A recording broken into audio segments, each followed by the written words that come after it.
Donc, on va tourner dans la parole de Dieu. Est-ce que vous êtes des gens courageux? Il y a beaucoup de gens courageux. Ceux qui votent, ceux qui sont courageux, qui pensent qu'ils sont courageux. Parce qu'après ça, on fait des tests juste pour savoir. Courage, c'est pas évident, hein? C'est pas si facile que ça que d'être des personnes courageuses. On est, en général, il y a un certain degré de tension qu'on est capable d'accepter. Mais il y a des choses, évidemment, qui viennent nous chercher et puis avec lesquelles on doit apprendre à composer. Et je crois que Paul a fait face à ces mêmes réalités auxquelles nous faisons actuellement face. Et dans 2 Corinthiens, chapitre 4, verset 16 jusqu'au verset 5, il nous parle de cette réalité-là. C'est ça que j'aimerais qu'on regarde ce matin ensemble dans la parole de Dieu. Donc, on va lire ensemble le texte de la parole de Dieu. L'apôtre Paul nous dit ceci. « C'est pourquoi nous ne perdons pas courage, et lors même que notre homme extérieur se détruit, notre homme intérieur se renouvelle de jour en jour. Car nos légères afflictions du moment présent produisent pour nous, au-delà de toute mesure, un poids éternel de gloire. Parce que nous regardons non point aux choses visibles, mais à celles qui sont invisibles, car les choses visibles sont passagères et les invisibles sont éternelles. Nous savons en effet que si cette tente où nous habitons sur la terre est détruite, nous avons dans le ciel un édifice qui est l'ouvrage de Dieu, une demeure éternelle qui n'a pas été faite de main d'homme. Aussi nous gémissons dans cette tente, désirant revêtir notre domicile céleste, si du moins nous sommes trouvés vêtus et non pas nus. Car, tandis que nous sommes dans cette tente, nous gémissons accablés, parce que nous voulons non pas nous dépouiller, mais nous revêtir, afin que ce qui est mortel soit englouti par la vie. Et celui qui nous a formés pour cela, c'est Dieu qui nous a donné aussi les arts de l'esprit. On va se courber devant le Seigneur dans la prière avant de commencer. Seigneur, notre Dieu, ce matin, on vient devant toi, premièrement, pour te remercier parce que tu es un grand Dieu, tu es un Dieu fidèle et un Père miséricordieux. Je vais te demander, Seigneur, que tu sois avec chacun de nous dans nos cœurs et que tu puisses nous accompagner, Seigneur, dans ce cheminement qu'on va faire dans la parole de Dieu. Sois avec moi dans ma faiblesse. On a tous nos limites humaines et on aimerait entendre la voix de Dieu, non pas la voix d'un homme, mais entendre la parole de Dieu telle qu'elle est sans en rien changer. Te prions ce matin que tu nous donnes cette vision qui est la tienne, qu'on puisse vraiment voir les choses et envisager l'avenir avec courage et capable et avec sérénité afin qu'on puisse élever ton beau nom, dans le nom de Jésus. Amen.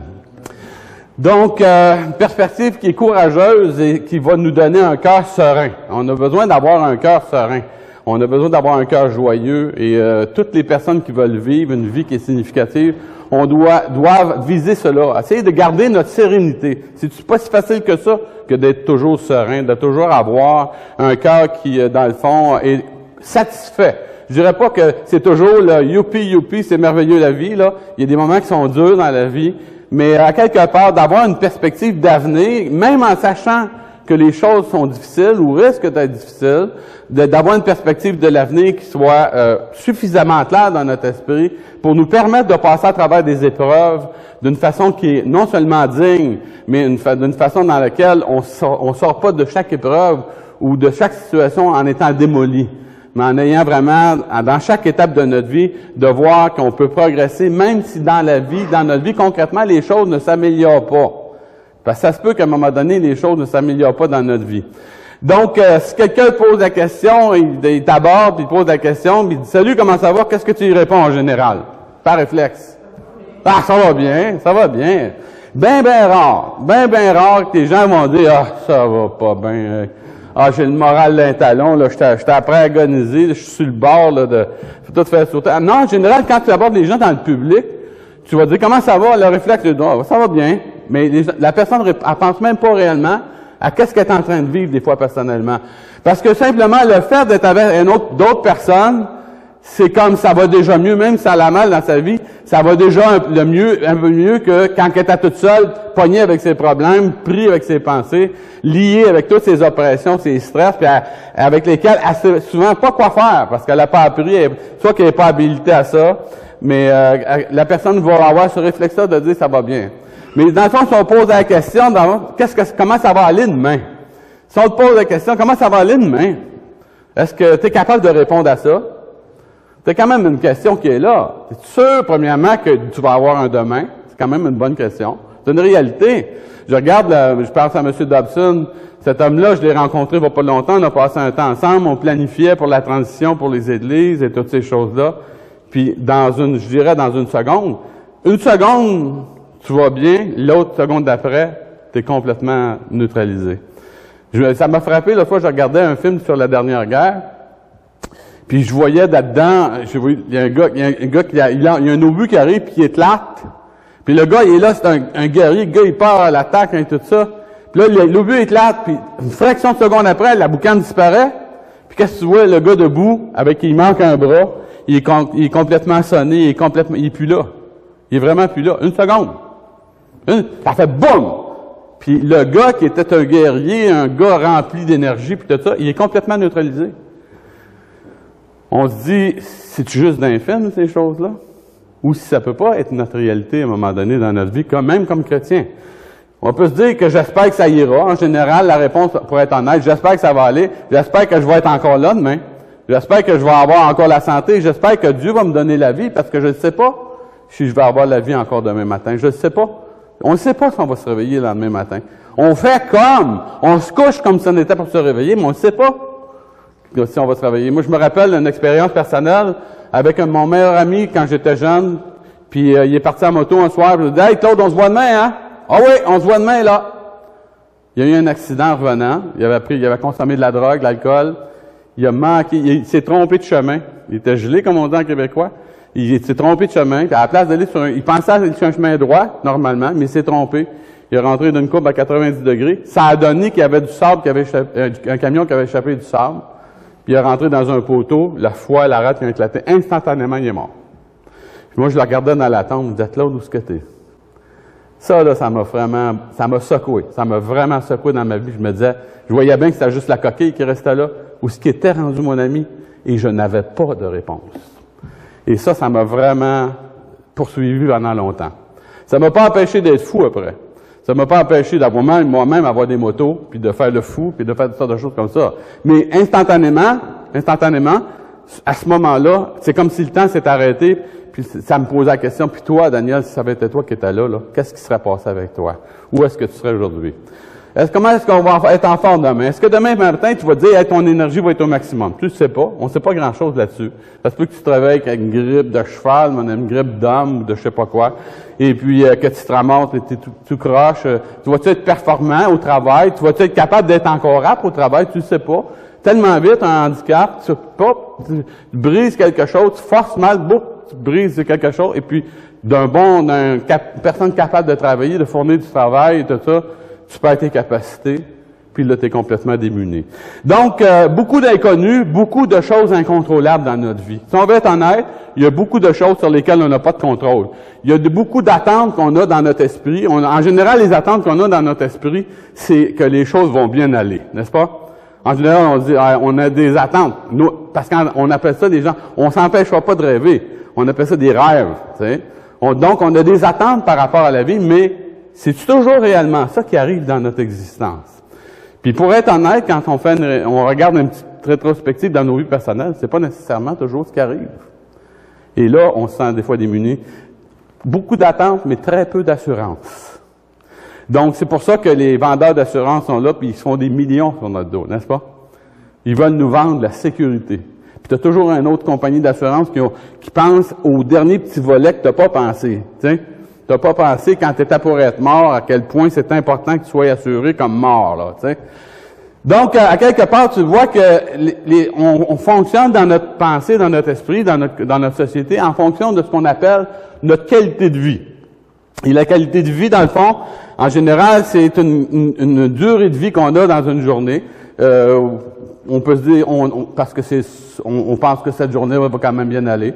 Mais c'est très, très relatif, parce que quand on regarde chez un papillon, qu'on appelle un éphémère, sa durée de vie, c'est 24 heures. Une mouche drosophile, c'est 1 mois à peu près, ou 3 mois, je pense, c'est ça. Ensuite de ça, on parle d'un rat, c'est 3,5 années. C'est pas beaucoup. Il y en a qui sont plus chanceux. Les tortues, c'est 300 ans. Eux autres, ils ont vraiment...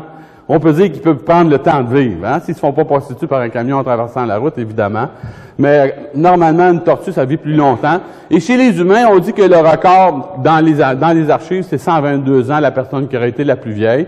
Mais ça, c'est sans compter la perspective biblique, où est-ce qu'on voit dans l'Ancien Testament, Adam, 930 ans, Seth, 912, Noé, 950, et le recordman, tout azimut, c'est Métouchéla, il a vécu 969 ans. Donc, on parle d'une perspective quand même limitée, veut pas. Chaque personne qui a vécu, même les plus vieux, ils ont à un moment donné atteint leur limite et c'était fini. Et ça, c'est la réalité. Donc, la vie est fragile et Luc de la Rochelière chantait ceci. Il dit, on ne choisit pas toujours la route, ni même les moments du départ. C'est un fait que c'est pas nous autres qui décident quand est-ce qu'on part, hein. Il dit, la vie est si fragile. On ne choisit pas jamais de vieillir. On voudrait rêver un peu plus. La vie n'est pas faite pour mourir. On meurt souvent, bien entendu. Il dit, la vie est si fragile. C'est une réalité. Il n'est pas nécessairement chrétien, cet homme-là. Mais il réfléchit sur la vie, puis il dit, hey, il a senti sa fragilité. Pour écrire un chant comme ça, il a dû y arriver quelque chose dans sa vie, n'est-ce pas? Il a dû sentir à un moment donné quelque part là, que lui non plus, malgré le fait que c'était une vedette connue, une personne qui vivait dans une forme, dans le fond, de glamour et toutes ces choses-là, qu'à un moment donné, quelque part, sa vie, il a peut-être pas assez proche de la perdre, cette vie-là. Donc, c'est important de réaliser ça. Beaucoup de personnes, souvent, je parle avec, m'ont dit « Hey, cette semaine, j'ai passé à 2 poils de perdre la vie. » Les gens, souvent, vont me rapporter ça. Peut-être que ça vous est arrivé. « Hey, l'auto a passé à ça! » Ou le camion a passé à ça. Je me rappelle quand les enfants, ma femme, à un moment donné, quand les enfants étaient jeunes, Chantal est partie pour visiter des chrétiens à Sainte-Julie. Puis à un moment donné, elle était sur la route et un gros camion rempli de sable. Le gars s'est endormi. Puis le gars s'en venait là, directement dans la face. Directement dans la face. Fait que Chantal était avec Benjamin, Lydiane, puis Gloria. Elle dit, les enfants, on va voir Jésus. Puis le gars s'est réveillé. Elle a fait pute, je pense, puis le gars s'est réveillé. En dernier, in extremis, là. Tu sais, j'aurais pu me ramasser veuf. Plus de famille, plus rien. Tu te dis, qu'est-ce que c'est la vie dans ce temps-là? À quoi je vais m'accrocher? C'est ça qui est la grosse question, c'est à quoi je vais m'accrocher comme tel. Et c'est important. Comment on peut assumer notre vie malgré le fait qu'on vit et qu'on expérimente une grande fragilité. C'est important de pouvoir y penser pendant qu'on est capable de penser. Parce que quand on est dans un événement, on n'est plus capable de penser. On est comme neutralisé, on est comme les épreuves nous rentrent dedans, puis on devient, là, on a de la misère à fonctionner, on a de la misère à penser, et on ressent notre grande fragilité. Comment faire pour être capable d'envisager l'avenir avec courage et sérénité, malgré le fait qu'on sait que, en plus qu'on vieillit, puis les choses s'améliorent pas. On n'est pas en train, lorsqu'on vieillit, on arrive, je suis à 65 ans, je m'aperçois que je suis pas en train de grandir en puissance et en force. Je suis en train de me désagrécher. J'ai l'impression que j'en perds des morceaux. Des fois, je m'en vais, je marche en arrière. Puis je sais qu'en arrière, il ne sera pas des morceaux qui sont tombés, tu sais, parce qu'elle veut pas. C'est comme ça. C'est plate comme ça, mais c'est ça la réalité pareil. Si vous êtes jeune, vous comprenez peut-être pas encore ce que je veux dire. Mais je vais vous dire, la vie s'est vite passée, puis ça sera pas long que vous allez comprendre, n'est-ce pas? Donc, c'est important. On peut pas dépendre, c'est important de comprendre qu'on peut pas dépendre des éléments fragiles de notre vie pour passer à travers des épreuves. On peut pas, si on dépend juste des éléments qui nous donnent notre sécurité actuelle et que ces éléments-là sont des éléments passagers, ben, on va arriver à un moment donné, on va s'apercevoir que, ça sur quoi je m'étais appuyé, c'est plus là. T'sais, donc, à ce moment-là, je me ramasse dans une situation où est-ce que je dis, wow, qu'est-ce que je vais faire maintenant? Comment je vais être capable de reprendre courage? Comment je vais être capable, comme personne, d'arriver, dans le fond, à voir les choses avec un optique qui est positif et qui me permettre de pouvoir aller de l'avant. Quand quelqu'un est malade, il perd son espérance en une fraction de seconde, tout bascule, et à partir de ce moment-là, il peut commencer, puis quand c'est une longue maladie, en général, les gens se mettent à soupirer beaucoup plus après la mort qu'après la vie. Parce qu'à un moment donné, d'où tout le débat qu'on connaît actuellement sur l'euthanasie, le fait de mourir dans la dignité. Hein? On met beaucoup d'emphase sur le fait de mourir dans la dignité, on parle de suicide assisté, d'aide à mourir. On voit ça comme un acte de compassion de la part des êtres humains. On voit ça comme le dernier élément, la dernière façon d'aider une personne, c'est dans le fond de lui enlever sa vie. Mais on parle très peu, dans le fond, du véritable enjeu qui est d'apprendre à vivre dans la dignité. De vivre dignement, c'est beaucoup plus important. Si on vit dignement, vous savez quoi? on va finir par mourir dignement. Et c'est important. La dignité, c'est quelque chose qu'on cultive avec le temps. C'est quelque chose c'est le fruit je pense, d'une grande réflexion personnelle, de choix différents qu'on va faire dans notre vie qui vont nous amener progressivement à devenir les personnes, non pas nécessairement ce qu'on veut, mais ce que Dieu pense ce qu'il voudrait avoir dans notre vie personnelle. Pour être franc, tout le monde espère le meilleur. La réalité, c'est que chacun de nous, ce matin, on espère le meilleur. Et dans le fond, on souhaite la bonne année. On ne sait pas, on souhaite la santé, on souhaite toutes ces choses-là. On souhaite le paradis à la fin de nos jours. Pour ceux qui sont chrétiens, on sait qu'on l'a. Donc ça, c'est un gros atout, n'est-ce pas? Mais en général, les gens se souhaitent ces choses-là. Et dans le fond, ces souhaits-là, même s'ils sont bien intentionnés, vous savez qu'ils ne sont pas toujours prophétiques. Ils ne sont pas toujours une façon d'affirmer que la chose, je te souhaite ça, donc c'est ça qui va arriver. Un souhait, c'est un souhait. On n'a aucun contrôle sur ces réalités-là. Et c'est important qu'on puisse penser à ces choses-là et être sérieux avec ça. Donc, qu'est-ce qui se passe si l'année est mauvaise, si les choses périclitent, si ma vie se met à chanceler, si les choses deviennent difficiles, si le stress est au plafond, si je me suis embarqué dans une situation, je pensais que ça irait bien, puis à un moment donné, wow, ça tout périclite, mais ma vie vient tout à l'envers, puis là, le stress est au plafond, puis je suis comme dépassé. Comment est-ce que je vais réagir par rapport à tout ça? Les utopistes, les gens vont changer tout, mettre ça en chansonnette. Tout le monde va aller au ciel, mais personne ne veut mourir. Hein? Les gens vont faire des petites chansons avec ça. Tout le monde va aller au ciel, mais personne ne veut mourir. C'est sûr que personne ne veut mourir. Mais la seule façon d'accéder au ciel, c'est de mourir. C'est la seule façon. À un moment donné, quelque part, il faut que ton départ se fasse. Et la réalité nous rattrape, c'est qu'un jour, tout le monde, chacun de nous, ça c'est sûr, on va finir par y passer. À moins que le Seigneur revienne pendant qu'on est encore vivant, et que ceux qui sont vivants et qui sont restés à l'appel de Christ puissent être enlevés et monter avec le Seigneur dans les airs. C'est l'exception. À part de ça, chacun de nous, on est des candidats à la mort. Et c'est important de bien comprendre ça. Donc, Paul est en train d'envisager la difficulté de bien vieillir. Quand il écrit, sa vie est déjà lourdement hypothéquée. Il a fait un grand service chrétien. Il a donné sa vie, s'est investi. Il a eu plusieurs blessures. Il a été battu à coups de verge, 40 coups moins 1. Il a été lapidé, laissé pour mort. C'est pas un jeune homme plein de force. Il s'est fait maganer solidement. Il est dans sa saison. Quand on regarde sa vie, jusqu'à l'âge de 28 ans, c'est un juif évidemment non converti, il n'est pas encore chrétien.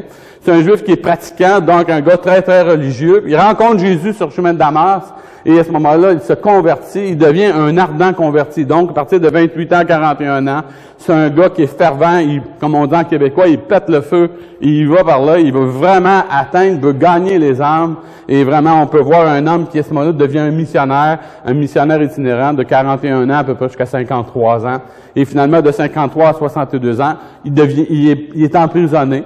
Et puis, il devient un organisateur de communauté. Donc, toutes les lettres qu'on a, les nouvelles qu'on a dans la parole de Dieu, il les a écrites pour permettre justement à l'Église de pouvoir s'organiser à travers les hauts, à travers les bas, à travers les difficultés, de donner à l'Église des outils pour qu'elle puisse être capable de s'organiser, se structurer et survivre à travers de toutes les épreuves.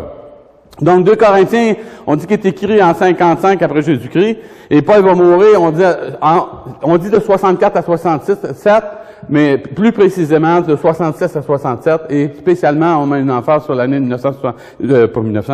67, puis il va communiquer à ce moment-là sa vision de la vie, il va donner son message, et le message qu'il veut communiquer, c'est « Ayez les yeux à la bonne place ». Ce matin, ce qu'on veut voir, c'est regarder les choses telles que Dieu les voit, puis on va mettre l'emphase sur 4 éléments qui sont importants pour nous permettre d'envisager l'avenir d'une façon qui est réaliste. Parce que ce que Dieu veut qu'on soit, c'est des personnes, on doit être des chrétiens, comme chrétiens, des personnes réalistes. On peut pas être des utopistes, on peut pas être des rêveurs. On va voir la vie telle qu'elle est, telle que Dieu l'a définie. Et il va y avoir 4 mots-clés qu'on va regarder ensemble. Une perception que Paul a, sa priorisation des choses, ses convictions personnelles et ses aspirations personnelles. C'est ce qui va vraiment faire toute la différence. Donc, dans sa perception, Paul est en train de nous communiquer ce qu'il voit. Quand il parle aux gens de Corinthe, il leur adresse sa lettre. Il leur demande de ne pas perdre courage. Puis il dit parce qu'il dit même quand votre homme extérieur se détruit, votre homme intérieur se renouvelle sans cesse. Quand on vieillit, quand on voit des choses, comme je dis, on perd des morceaux, où est-ce qu'on regarde pour trouver de l'encouragement? lorsque les choses sont plus difficiles dans notre vie personnelle.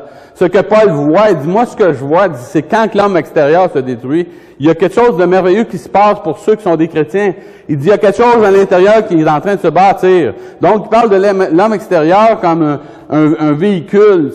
Dans le fond, on est quelqu'un disait qu'on est un esprit, mais qu'on habite un corps. Et que ce corps-là, éventuellement, est voué à la décrépitude et à la mort, évidemment. Donc, quand Paul dit, je regarde l'homme extérieur, je vois que le corps est de plus en plus attaqué. Puis le terme destruction, c'est d'être attaqué, d'être corrompu, d'être rongé. Un peu, il compare ça à la rouille qui ronge le métal. C'est l'équivalent de ce que le mot veut dire. L'homme se désagrège et l'usure du temps fait son travail. On ne peut pas arrêter l'usure du temps, c'est inexorable. On ne peut pas empêcher le système de s'oxyder. Ça, c'est des belles dents qui étaient toutes jeunes jadis et qui ont perdu un petit peu de leur lustre. Hein? Donc, l'usure des dents. Moi, j'ai les dents usées comme un vieux cheval. Je regarde ça. Pourquoi? Parce qu'à force de les utiliser pour manger, et puis l'acide, dépendant des tempéraments, on a des tempéraments plus acides que d'autres. Donc, on a des annonces qui nous disent ça. Nos dentistes nous préviennent de prendre Sensodyne parce que ça combat l'usure des dents. Ça va pas remettre de l'émail où il n'y en a plus, évidemment, mais ça veut protéger. On se fait dire ça. Donc, il y a toutes sortes de choses qu'on peut faire pour être capable d'essayer de pallier, d'essayer d'arrêter le bobo. Mais je suis pas sûr que c'est vraiment le processus avec une suce. Pas sûr que c'est la bonne façon de faire les choses. Et dans le fond, notre équilibre peut pas dépendre de ça. Pourquoi? Parce que c'est trop fragile. On est des êtres fragiles, puis on peut pas inverser, dans le fond, toutes ces choses-là. Et on peut pas investir dans les choses qui sont passagères. C'est ça qui est important qu'on comprenne. Si on investit juste dans notre côté physique, on va investir dans quelque chose qui va être appelé à disparaître. C'est pas mauvais, dans le fond, de prendre soin de sa santé. C'est pas ça que je suis pas contre ça, pas de problème là-dessus. Mais d'investir juste dans l'homme extérieur, puis en oubliant la réalité qu'en dedans de nous, il y a quelque chose de précieux, ça, c'est vraiment malsain et c'est vraiment mauvais. Donc, l'homme intérieur, Paul va dire, regardez, l'homme extérieur se détruit, mais l'homme intérieur, pour un chrétien, se renouvelle sans cesse. Ça, c'est l'encouragement avec lequel on veut se motiver. Donc, de voir que, dans le fond, il y a un processus de renouvellement continu. Comme l'homme extérieur se détruit sans cesse, l'homme intérieur peut se renouveler continuellement. Autrement dit, il n'y aura jamais de limite pour un chrétien à son renouvellement personnel. Notre façon de voir les choses peut continuellement changer. Il n'y a jamais un moment dans notre vie où, comme chrétien, on peut dire, là, moi, c'est fini, là, je peux plus avancer, je peux plus progresser, je peux plus changer, je suis plus capable de changer. Non! Ça va être peut-être plus difficile de changer. Mais de dire que tu n'es plus capable, ça serait vraiment faux. Parce que la parole de Dieu nous dit que l'Esprit de Dieu travaille dans le cœur d'un chrétien pour le renouveler constamment. Il veut travailler dans notre cœur dans cette optique-là. Donc, il veut vraiment nous amener à comprendre que depuis le début de notre nouvelle naissance, la Bible nous dit que si quelqu'un est en Christ, cette personne-là, elle est une nouvelle créature. Il dit, les choses anciennes sont passées. Il dit, voici, toutes choses sont devenues nouvelles. Donc, quand on est de nouveau, on accepte Jésus-Christ comme notre sauveur personnel, le Seigneur vient habiter dans notre cœur par son esprit. Et c'est ça qui fait la différence entre une personne qui est chrétienne et l'autre qui l'est pas. C'est pas que les chrétiens sont plus intelligents que les autres. On n'est pas plus brillants que les autres. Mais une chose qu'on a, qui n'a pas été donnée aux personnes qui ne connaissent pas Dieu, c'est l'habitation de l'Esprit de Dieu. On devient le temple de l'Esprit de Dieu. Et au moment du salut, le Saint-Esprit commence son action dans notre vie personnelle. Et cette action-là va être incessante. Il va jamais l'arrêter. Il va toujours travailler. Elle ne cessera jamais. C'est vraiment l'Esprit qui persévère en nous et qui veut nous rendre capables de changer, d'apporter les changements nécessaires qui vont faire de nous des meilleures personnes. Comprenez-vous? Puis une meilleure personne, c'est quoi? Ben, c'est une personne que Dieu définit comme étant une personne de meilleure qualité. Puis c'est pour ça qu'on a besoin de connaître les Écritures pour savoir qu'est-ce que c'est vraiment une meilleure personne. Si on ne sait pas ce que la Bible dit, on ne saura pas, évidemment, quel changement puis quelle transformation va être nécessaire pour notre vie. Donc, l'Esprit est à l'œuvre et l'Esprit nous régénère, puis il va toucher des différents domaines de notre vie, il va nous accompagner, il va nous enseigner, il va nous exhorter, il va nous convaincre. Ça, c'est toutes des références bibliques. Il va nous diriger, il va nous instruire, il va nous corriger si on est dans l'erreur, il va même nous discipliner si vraiment on marche tout croche dans notre vie personnelle comme chrétien. Il va même intercéder pour nous quand il sait qu'on est faible, quand il sait qu'on est affaibli. soit par le péché qu'on a laissé rentrer dans notre vie, ou soit dans une situation personnelle, l'Esprit de Dieu va prendre la relève. Quand il sait qu'on est comme anesthésié au niveau de notre cerveau, il sait qu'on est dépassé. Une personne, par exemple, qui est un chrétien, qui est sur un lit d'hôpital, qui est paralysé complètement, et ou ça, puis qui a perdu, dans le fond, sa capacité de réfléchir sur ces choses-là, vous savez quoi? Dieu l'abandonne pas. Et c'est important, moi j'ai connu des hommes, M. Gardic, je pense à M. Gardic, qui était un prédicateur de la parole de Dieu. Aujourd'hui, cette personne-là, il est Alzheimer. Tu sais, il y a d'autres personnes qui sont là, puis je regarde des vieux serviteurs comme M. Héron, Mme Héron, des gens comme ça. C'est des gens qui, dans le fond, vieillissent. À un moment donné, ils perdent, tu parles avec, puis ils perdent des capacités. Moi-même, je m'en vois grand-père, puis je suis quand même pas encore vieux, là. Ça s'en vient. Mais, à quelque part, je vois ça, mais c'est quand même insécurisant, vous savez. Tu sais, quand tu dis, pas juste parce que tu es un homme public, parce que c'est sûr que les problèmes, quand tu es un homme public, c'est que tu vis tes problèmes en public.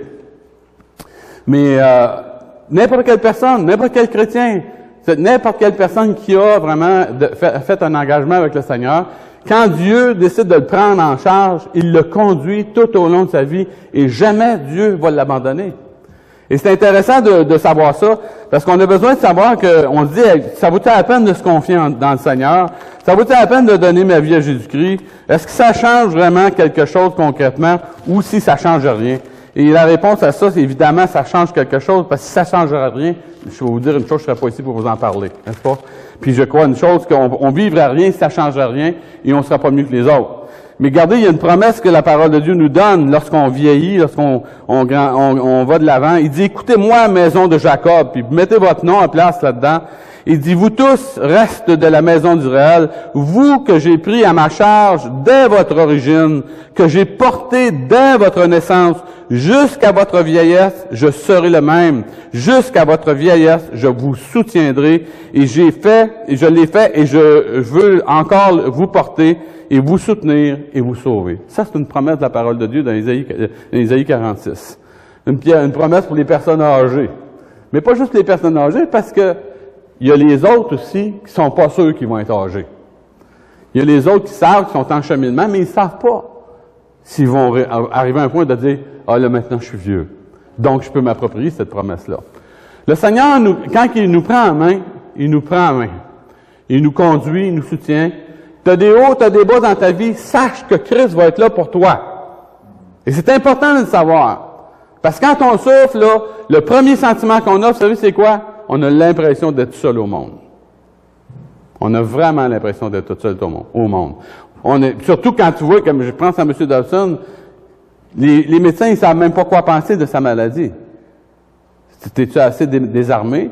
Tu te dis, il y a assez qu'il a parlé avec Terry, j'ai parlé à Terry Cuthbert, il dit, je suis allé à l'hôpital le voir, il y a un des bénis qui a eu la possibilité de parler, il dit, il a commencé à me parler de son enterrement. C'est son service, comment il voulait que son service. Là, Terry, il dit, il dit, enterre-toi pas tout de suite, là, il dit. Mais il a parlé de ça, pourquoi? Parce qu'il ressent sa faiblesse.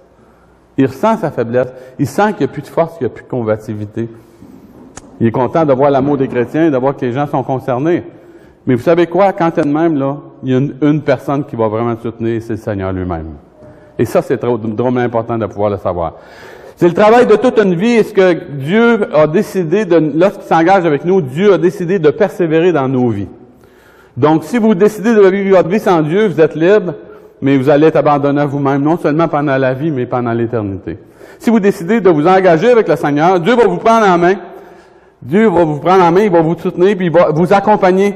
Il va vous amener à une transformation progressive dans votre vie personnelle, le renouvellement de l'homme intérieur. Puis c'est ce qu'il dit, de jour en jour. N'est-ce pas? Parce que Jésus a dit, chaque jour suffit sa peine. Demain, il va avoir soin de lui-même. Pourquoi que demain il va avoir soin de lui-même? Parce que demain, Dieu s'en occupe. Dieu s'occupe de ton demain. Il dit, occupe-toi de ta vie aujourd'hui. Occupe-toi de ta marche avec moi aujourd'hui. Occupe-toi, dans le fond, de rester proche de moi. Aujourd'hui, tu vas être en sécurité. Tout ne sera peut-être pas parfait, tout n'ira peut-être pas selon tes plans ou ta définition de ce qui devrait être bien, mais tu vas être en sécurité parce que moi, comme Dieu, je vais prendre soin de toi. Moi, comme Dieu, je vais passer à travers de toutes les épreuves avec toi. Je vais t'accompagner. C'est d'ailleurs pour ça que j'ai décidé de venir habiter en toi. Pour être bien sûr, que tu sois bien sûr que je ne te lâcherai pas. N'est-ce pas? Quand Dieu a décidé de faire de nous le temple du Saint-Esprit, c'est irréversible. On est l'enfant de Dieu, le Seigneur nous habite, il nous donne la vie, il nous sauve. Après ça, il se charge de notre éducation spirituelle, de notre transformation progressive pour faire de nous les personnes qu'il veut qu'on soit. Donc, ce que Paul nous dit, dans le fond, c'est que ça vaut la peine d'investir. Ça vaut pas la peine d'investir dans les choses passagères, mais on est mieux d'investir dans les choses qui durent. Donc, sa priorisation, les choix qu'il a faits, ça, c'est ce que Paul a choisi. Il montre très clairement, en prenant conscience de cette réalité-là, dans le fond, qui était faible et limitée, Paul fait un choix conscient.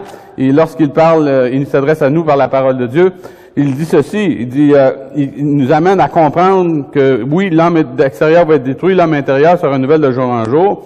Il nous amène à comprendre que les légères afflictions du moment présent produisent pour nous, au-delà de toute mesure, un poids éternel de gloire. Il dit parce que nous regardons, et ça c'est son choix, il dit non point aux choses visibles, mais à celles qui sont invisibles. Parce que les visibles sont passagères, mais les invisibles sont éternels. Donc, en ayant une bonne compréhension, on saisit bien, on a une bonne vision claire des choses. Là, la priorisation, ça veut dire qu'on commence à établir nos priorités, on fait des choix. Ça veut dire une chose que, comme Paul, nous, ce matin, on a la possibilité de faire des choix. Vous pouvez faire des bons ou des mauvais choix. Vous n'êtes pas devenus des robots en vous convertissant, c'est vrai? La preuve, c'est que vous regardez en arrière, vous en avez fait des mauvais choix. Vous en avez fait des mauvais choix. Mais vous avez fait aussi des bons choix. Vous avez appris des choses de la part de Dieu. Dieu vous a des fois poussé dans vos retranchements personnels. Il vous a dérangé dans votre vie personnelle, puis il vous a dit maintenant, regarde, il faut que tu fasses un autre choix. Un bon choix. En fonction, non pas des choses visibles qui sont passagères, des choses qui sont secondaires, mais en fonction des choses qui sont éternelles. Dieu nous laisse libre de regarder où on veut comme chrétiens. Hein? C'est pas, Dieu nous force pas, nous tordant la tête pour qu'on regarde dans cette direction. Dieu nous dit, garde, c'est par là que tu devrais aller. Mais si ta tête a décidé d'aller par là, tu vas y aller. C'est juste que les résultats sont pas les mêmes, n'est-ce pas? Les résultats et les conséquences sont pas les mêmes. On va vivre avec les résultats, le résultat de nos choix personnels, et à partir de ce moment-là, on va s'apercevoir en faisant des choix, puis on le fait par expérience. Ça, c'est de l'expérience de vie chrétienne, ça s'achète pas. C'est des choses qu'on vit jour après jour avec le Seigneur. Quand on apprend à faire les bons choix, on veut regarder aux choses, dans le fond, qui sont invisibles plutôt que de regarder aux choses visibles. On s'aperçoit qu'en regardant aux choses invisibles, ce qu'on reçoit de la part de Dieu, ça nous reste toujours. Tandis que quand on décide d'investir à notre façon, de vivre notre vie chrétienne à notre façon, comme on le veut, on peut investir dans des choses passagères. Pensez-vous que ce gars-là, il n'a pas travaillé pour être développé de même? Mais vous le prenez, ce gars-là, vous le lâchez lousse dans l'eau. Qu'est-ce qu'il fait? Il coule comme une roche puis il se noie. Il n'est pas capable de flotter, ce gars-là. C'est impossible. Puis le résultat de sa vie future, ça va être ça. Hein? Probablement, j'ai pas trouvé d'image qui tombait assez bas, parce que moi, j'imagine que quand ça va tomber, là, ça va être assez spécial. Puis c'est pas le pire des monstres que j'ai vus. Il y en avait d'autres qui étaient pires que ça, mais ils étaient tellement pas bien habillés que je pouvais pas les présenter. Donc, c'est important de réaliser ça. On s'aperçoit que des gens investissent tellement d'énergie. Les clubs de conditionnement sont pleins. Moi, je suis toujours frappé. Beaucoup plus de personnes dans les clubs de conditionnement que dans les églises. Avez-vous remarqué? Pourquoi? Parce que les personnes sont convaincues, on leur a vendu l'idée que l'importance d'être en forme, d'être top shape, c'est ça qui est à 100% le plus important. Chose spirituelle, c'est pas important. C'est secondaire. Ça, c'est quand tu vas être vieux.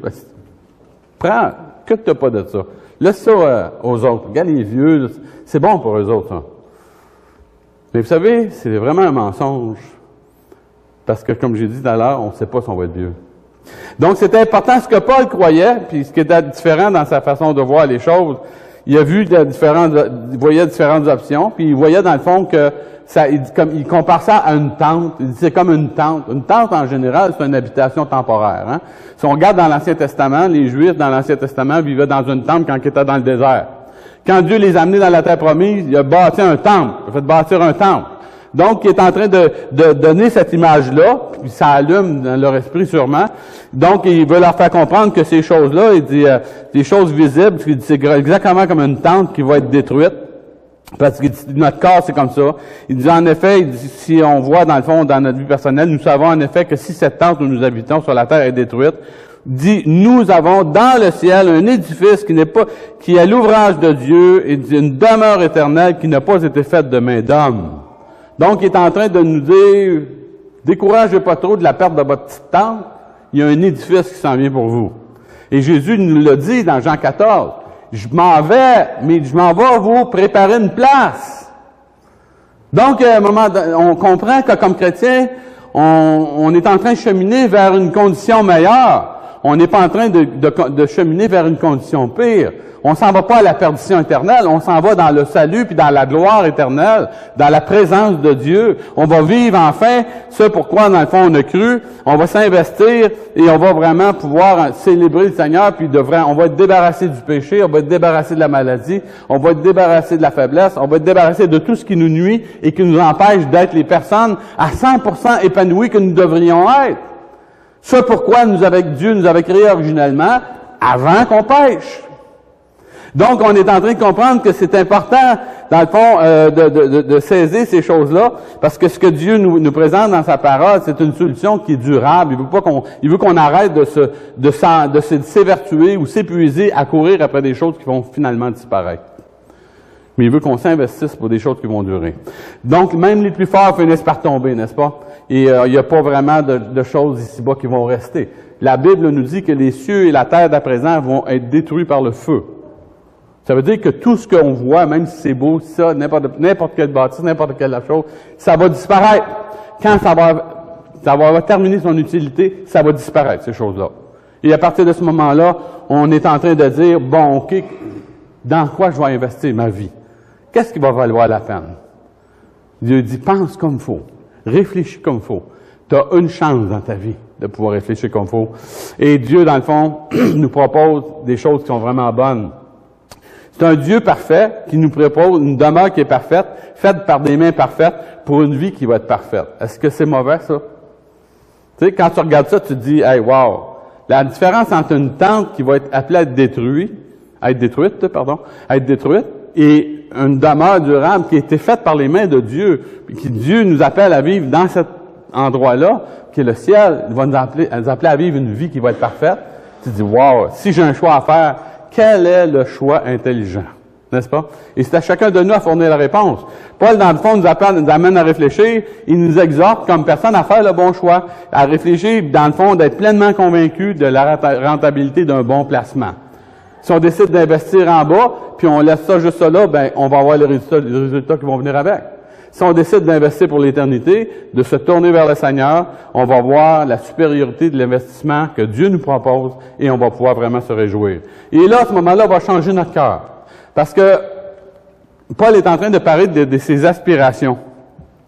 Il dit, vous savez, il dit, après avoir dit ça, il dit que toute la tente pourrait être détruite et que Dieu donnerait un temple qui n'était pas fait de main d'homme, mais qui était fait par les mains de Dieu. Il dit ceci, il dit, vous savez quoi? Il dit, aussi nous gémissons dans cette tente, désirant revêtir notre domicile céleste. Il dit, si du moins nous sommes trouvés vêtus et non pas nus. Tandis que nous sommes dans cette tente, nous gémissons accablés. Il dit, parce que nous voulons non pas nous dépouiller, mais nous revêtir, afin que ce qui est mortel soit englouti par la vie. Et il dit, c'est pour cela que Dieu nous a formés. Donc, il est en train de dire que son gros combat, Paul avait eu une vision de Dieu vraiment spéciale. Nous, on n'a pas été au 3e ciel dans la présence de Dieu. Paul avait eu cette vision-là. Il dit, vous savez, mon gros combat, c'est pas de me dépouiller. Il avait donné sa vie. Il dit, moi, ma vie, là, je fais pas pour ma vie aucun problème. J'ai comme si ma vie était précieuse. Pour lui, il avait donné sa vie. Il voyait comme le privilège même d'être persécuté pour l'Évangile. Il voyait ça comme un privilège et non pas une contrainte. Il voyait ça comme quelque chose, dans le fond, la juste part qu'il avait à prendre au ministère de l'Esprit de Dieu, qui le conduisait jour après jour dans toutes sortes de situations et qui épargnait pas nécessairement les difficultés. Donc, il montrait, dans le fond, ses aspirations personnelles et que son action était, dans le fond, qui lui permettait de marcher avec le Seigneur, c'est qu'il voulait pas se dépouiller, parce qu'il avait déjà renoncé et poursuivre Jésus dans sa vie personnelle, mais que son gros combat, c'était de se revêtir. Il avait tellement hâte, il comprenait tellement ce que ça voulait dire être dans la présence de Dieu, il saisissait tellement ce que c'était la splendeur du ciel, que son combat, c'était pas de se dépouiller, c'était un combat de se rester. Il avait hâte dans la présence de Dieu. Il était excité par les choses qui s'en venaient. Et il voulait se revêtir de Christ. Il voulait vraiment que Jésus-Christ l'habite pleinement. Et dans le fond, il dit, sa vie était bien peu de choses pour lui. Dans le fond, et ce que Paul voulait, il voulait que les choses qui s'en venaient, qu'il puisse les avoir le plus rapidement possible. Il va les avoir, évidemment, quand il va se faire décapiter, quand il va mourir. Mais pour Paul, c'était vraiment pas un problème pour lui. Sa vie était consacrée. Il plaidait pas pour le suicide. Il plaidait pas pour... on est comme chrétien, on n'est pas en train de dire ça va être tellement merveilleux au ciel, on va tous se suicider. On n'embarque pas dans ça. On n'est pas dans la secte de Jim Jones. Là. On est des personnes qui voulons vivre notre vie et on doit cependant commencer en pensant, en réfléchissant comme il faut, à aspirer aux choses qui sont les meilleures. Tout en étant des gens responsables et de vivre notre vie pleinement ici. Et de montrer notre engagement puis notre sérieux dans notre engagement personnel comme chrétien, en étant des chrétiens qui vivent leur vie intensivement comme chrétiens, qui sont prêts à payer le prix de leur engagement et qui, dans le fond, vont montrer, dans le fond, comme ça, par le fait qu'ils sont sérieux avec leur vie spirituelle actuelle, ils vont montrer comme ça à Dieu. Dieu va regarder ça, il va nous regarder vivre, il va dire, ces gens-là sont vraiment sérieux, sont réellement en train de se préparer pour le ciel. Ces gens-là sont vraiment... comme un peu les vierges sages sont en train, qui s'arrangent pour avoir leur lampe pleine d'huile. Ils sont en train de se préparer, ils sont conscients. Mes enfants sont conscients que je m'en reviens bientôt et ils sont en train de se préparer pour notre rencontre. Et je crois que ça, c'est vraiment, quand on a ça dans notre pensée, quand on aspire à ces choses-là, vous savez quoi? On est en train de vraiment voir les choses comme Christ les a vues, qui lui a permis d'affronter la croix. Quand Jésus, il a dit à son Père, mon Dieu, mon Père, mon Dieu, pourquoi m'as-tu abandonné? Mais il savait déjà pourquoi Dieu l'avait abandonné. Il l'avait abandonné pour chacun de nous. Quand il a dit à son Père, c'est possible que cette coupe-là s'éloigne de moi, mais il dit non pas ma volonté, mais la tienne. Il savait, dans le fond, qu'il devait accomplir le sacrifice, qu'il devait donner sa vie pour que nous puissions être sauvés. C'est la seule façon de rentrer au ciel. Il savait ces choses-là. Et à partir de ce moment-là, il savait que même sa vie physique était pour être engloutie. Jésus est mort, il était crucifié, il est enseveli, mais il est ressuscité. La mort a été engloutie par la vie. La preuve, c'est la résurrection de Jésus. Jésus a été ressuscité et à partir de ce moment-là, ça l'a tout influencé. Paul comprenait ces choses-là lui aussi pour sa vie. Ça l'a influencé sa perception, sa vision des choses, ses convictions profondes et ses aspirations. Et ça doit faire la même chose pour nous. Ça l'a incité à se tourner vers Dieu, puis c'est ça que ça devrait faire dans notre vie au niveau personnel. Ça devrait nous motiver. Un chrétien devrait être une personne qui est motivée, une chrétienne une personne qui est motivée à se tourner vers Dieu pour que Dieu puisse accomplir dans sa vie son plan. Le plan de Dieu dans notre vie qui doit être accompli parfaitement. Donc, Dieu peut permettre qu'on puisse pas nécessairement être bien sur terre des fois parce qu'il est en train de nous donner des incitatifs dans notre vie personnelle parce qu'il sait très bien à quel point on va être bien au ciel. Il sait à quel point. Parce que ça se peut qu'on ait certaines contraintes dans notre vie personnelle, des choses que Dieu n'enlève pas toujours toutes les épreuves. Et donc, Dieu est en train de nous donner une perspective qui est parfaite de son plan. Il est en train de nous faire comprendre qu'il y a un plan qui s'en vient, ce plan-là va être parfait. Si on souffre, qu'on a des difficultés, qu'on a des luttes actuellement, on sait que ces choses-là vont avoir un terme. Moi, quand je pense aux personnes inconverties, aux personnes qui ne connaissent pas Dieu comme moi, je connaissais pas Dieu avant, puis je me dis, ces personnes-là, quand je les vois, je me dis, ils vont mourir et ils vont souffrir éternellement. Vous savez quoi? Je suis pas capable de m'habituer à ça.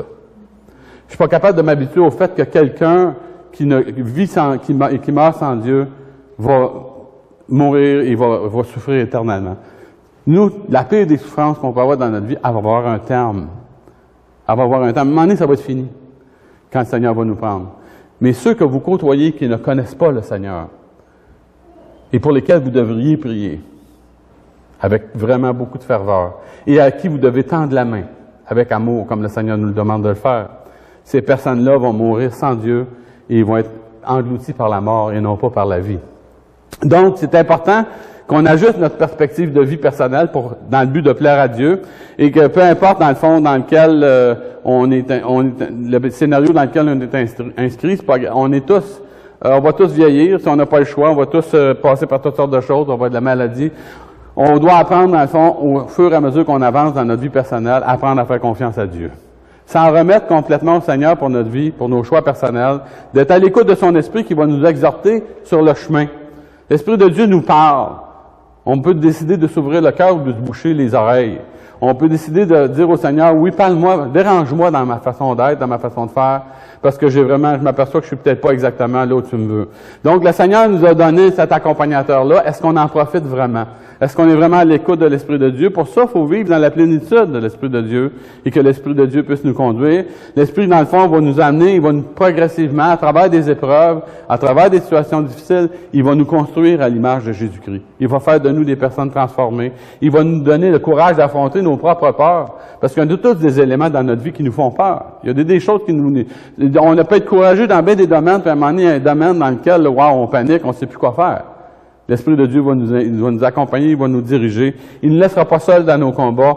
Il va nous amener à comprendre que même si notre homme extérieur est en démolition, notre homme intérieur est en construction. On est en train, dans le fond, d'investir dans notre vie personnelle. Et dans le fond, quand on regarde le ciel, on a le droit de rêver au ciel. On a le droit, comme chrétien, de penser que le ciel, c'est vraiment la meilleure des solutions. Le Seigneur nous l'a dit que c'est la meilleure des choses. C'est vraiment la vie parfaite dans laquelle on va être. On doit, dans le fond, se réjouir de ça, de penser fréquemment à cette réalité-là, où le jour où est-ce qu'on va rencontrer le Seigneur, ça va vraiment être un moment extraordinaire si on a vécu comme des gens, dans le fond, qui ont vraiment consacré leur vie à cette réalité-là. Et finalement, on va pouvoir avoir du courage. Et quand l'enlèvement va arriver, si vous êtes encore là, on sait une chose, la Bible nous dit qu'on va tous être ensemble avec le Seigneur dans les airs pour toujours. Ça va être permanent. Et c'est avec ces pensées-là qu'on doit s'encourager comme chrétiens et de penser, dans le fond, de se poser la question, est-ce que j'ai hâte? Hein? Est-ce que j'ai hâte? Est-ce que petits couples-là sont bien heureux puis tout ça, hein? C'est cute, hein? On se marie, hein? C'est quand même, ça fait partie de la vie, hein? Mais est-ce qu'on est en train de penser que, hey, wow, même si on est très heureux, quand on va être avec le Seigneur, ça va être encore beaucoup mieux. Quand on est tout seul, puis on vit nos contraintes, on a nos combats, nos luttes, nos manques, est-ce qu'on est en train de penser que, oui, c'est difficile là, mais quand je vais être avec le Seigneur, ça va être tellement extraordinaire. Tu vis des problèmes de couple, ça se peut que tu vives des problèmes dans ton couple, tu as des tensions, tu as de la misère avec toi-même, tu penses mal, en tout cas, peu importe, tu as l'impression que les neurones fonctionnent pas bien des fois, là. Et puis tu vis des tensions, puis tout ça, puis tu luttes pour être capable de garder l'équilibre dans le couple, toutes ces choses-là. Ben dis-toi une chose, ça vaut la peine de garder puis de combattre, de garder je dirais la morale haut, puis de combattre le bon combat. Parce qu'un jour, ces problèmes-là, ils vont tous disparaître. On va être à l'image de Jésus-Christ et comme je dis souvent, on ne se reconnaîtra même pas nous-mêmes. Parce qu'on va être rentré dans la perfection avec le Seigneur, dans la gloire de Dieu. Un poids éternel de gloire. C'est ça que la parole de Dieu nous dit, que Dieu nous réserve un poids éternel de gloire pour les afflictions, les légères afflictions du moment présent. Prions.